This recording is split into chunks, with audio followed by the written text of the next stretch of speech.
speak to you in the name of God, Father, Son, and Holy Spirit. Amen.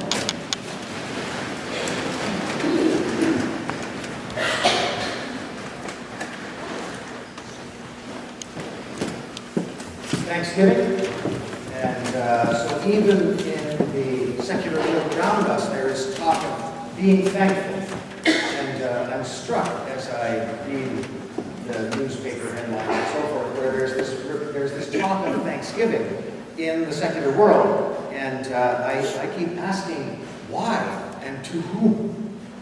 If we're going to be, we ought to be thankful. That's all that there's left in our culture about Thanksgiving Day. We ought to feel thankful.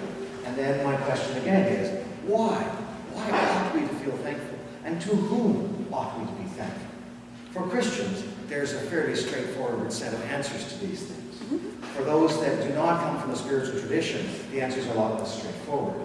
And so those of us who have gathered here, presumably, have some sense of to whom we are thankful for the blessings that we enjoy in our life. But the subject of my reflections this morning has to do with why. Because for many of us, we only have a vague sense that because we ought to feel thankful. That's the end of, that's as far as we get. Well, we ought to be thankful. But what if we're not? You know, I mean, I look at myself in the mirror and I ought to be thankful for how healthy I am and how apparently young I still am, according to my parents. And I look and I see the wrinkles and the gray hair and the baldness and I go, oh. And then I was sitting next to this guy, I went to an event yesterday, and I was sitting next to this guy with a full head of hair and a lantern jaw, and I think, oh, look at this. How am I supposed to be thankful for this? Well, I should, darn it, right? And that's as far as I get. And so there's got to be a better way to approach the subject of thankfulness than this vague sense of, I ought to feel more thankful. And in my reflections about it, the answer for me about the why I ought to feel more thankful is tied into the whole process of the spiritual journey, the whole quest that I've been on for my entire life to be connected with God. I started as a very young man, feeling that sense of emptiness and need, and no matter what there was around me, there was something drawing me onward into this world that I could only call spirituality. That my life, my heart was empty until I found some kind of connection with this reality beyond reality that I call God. And that journey has drawn me on and on and on. And into that journey, I get the place where I started was a bunch of shoulds. I should be a better person. I should be thankful. I should, be more generous and more kind and more thoughtful and work harder for the benefit of the world than I do. And that only got me so far. That in the end, I realized there was a dead end in that kind of journey. And so much of our Christian journey is us beating ourselves up with this sense that we should be better people than we are, and yet we aren't. And then we end up in these odd sort of places in our heart. I mean, some of us get very comfortable with the disconnection. Oh, I know I should be a better person, but I'm not, and I'm fine with that, right? And that's a very comfortable place where you just go, yeah, Jesus is kind of like that, and I'm kind of like this, and that's, it's Jesus. It's, doesn't apply to me, right? And yet there's that initial draw to the spiritual life that still lives in my heart. There's still that sense that as long as I am the way I am, that I'm still missing something. I'm still fundamentally disconnected from something that is the source of life in a way that I can feel but I don't understand. And that business of thankfulness is tied into that for me, because I know that the result of the spiritual life is thankfulness. I know that the spiritual people that I have met who have inspired me have always had that quality to them, that sense of thankfulness and gratefulness about them. I remember dear friends of ours who were kind of our stand-in grandparents to our children when we moved here.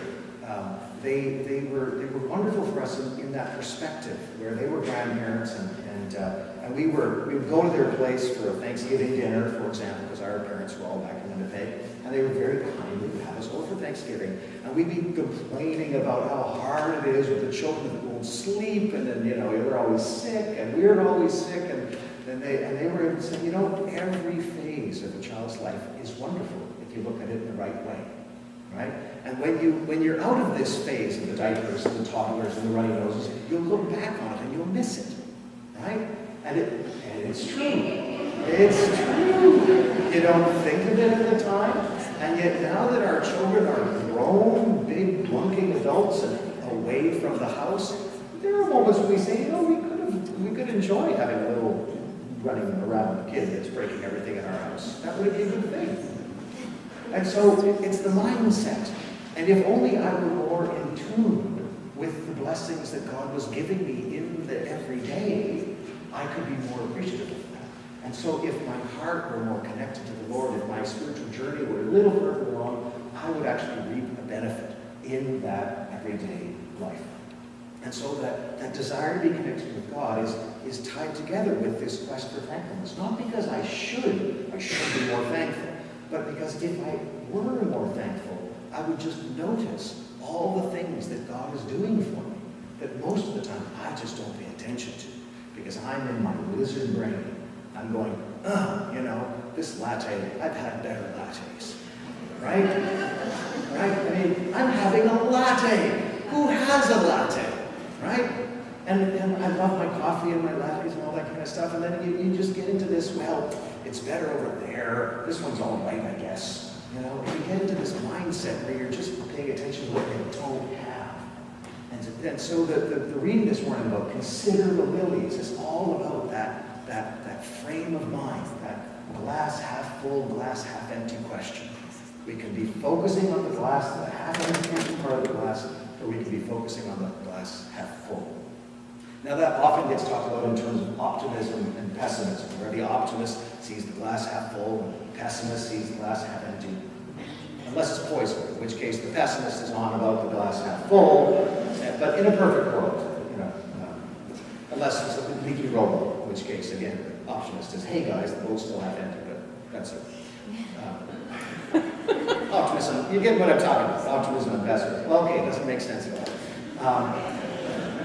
And my point, of course, is that the glass half full, glass half empty, if we talk about optimism and pessimism, is that we cheapen it. There's something about the scripture reading that goes deeper than mere optimism and pessimism, right? It's really about the question of how you focus your attention. And this is really the last thing that I want to share with you this morning, that in the spiritual journey, there is grace. There's the stuff God does for us, which happens whether we deserve it or ask for it or not. There's just blessings that God gives us if we're only paying attention. But then there's the other side, which is the habits of the heart that we need to cultivate if we're going to be continuing on this journey. And one of the practical things that we need to learn how to do in our spiritual journey is learn how to change the habits of the mind. One of the ways to get at the habits of the heart is to notice the habits of the mind and learn how to be disciplined about them. And so when you're focusing on the glass half empty, you need to first notice that that's what you're doing.